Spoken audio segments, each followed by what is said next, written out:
Bienvenue Dorothea Schulz. Dorothea Schulz, dans quelle position écrivez-vous? Assise, à la verticale, bien calée sur une chaise en bois de poirier, résistant à la flexion et à la compression, mais pas au choc, cependant possédant des qualités toniques et astringentes. Faisant face à mon irrésistible machine à écrire Underwood, en posture d'alerte maximum, doigts posés sur les touches, prêts à dégainer dès que mon cerveau leur en donne l'ordre. Alerte, ils caressent les touches et tracent les mots aussi vite qu'ils leur parviennent. Eux et moi ne faisons qu'un. Quel est le meilleur moment de la journée pour écrire selon vous? Tous et aucun en particulier. Le calme et une odeur d'encens que je laisse flotter pour recréer l'ambiance d'un temple bouddhiste visité il y a de nombreuses années.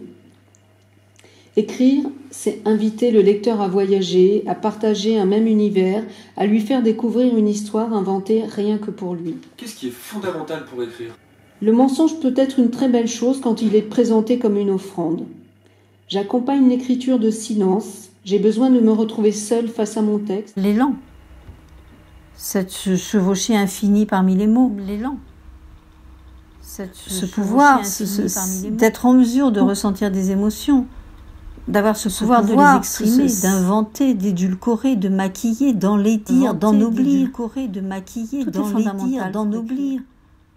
Tout est fondamental pour écrire. De maquiller, d'enlaidir, d'ennoblir. Tout est fondamental pour écrire. De quoi accompagnez-vous l'écriture en général?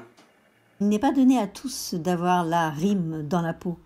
Alors on cherche, on tâtonne, on rature, on efface et on recommence pour trouver le bon rythme, celui qui peut-être fera qu'un jour on aura le rythme dans la peau. Dites-moi en plus, comment est née Léna et Ralph? L'écriture m'a permis de voyager, d'imaginer, d'inventer les deux personnages incertains de mon roman qui se retrouvent ensemble à la fin ont été une échappatoire nécessaire. Je m'interroge, vous êtes-vous inspiré de votre vie d'exil pour créer cet espion?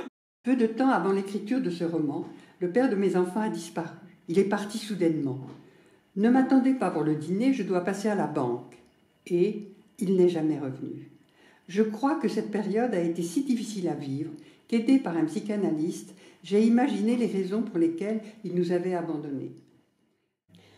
Léna et Ralph, ces deux-là m'ont donné du fil à retordre. Ralph, il s'est imposé. Léna devenait de plus en plus intéressante, intrigante, séduisante.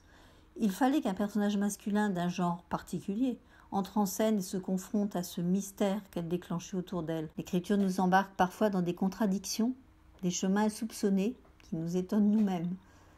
Le Ralph de Hôtel Virginia, c'est une fusion d'êtres réels, certains chers, d'autres moins chers, que j'ai déformés, travestis à la sauce Dorothea Schulz. Si je n'étais pas devenue écrivain, j'aurais été postière. Transporter des lettres d'amour, de haine ou même de simples factures, voilà un geste grandiose. La forme des enveloppes me plonge dans une rêverie intense. Il m'arrive de garder mon courrier fermé, posé pêle-mêle sur mon bureau, seulement pour le plaisir des yeux et du toucher. Je peux vous l'avouer, je me suis adressé des lettres et je le fais encore aujourd'hui. Malgré quelques manigances et malices, je n'ai malheureusement jamais pu prendre quiconque en flagrant délit de lecture interdite.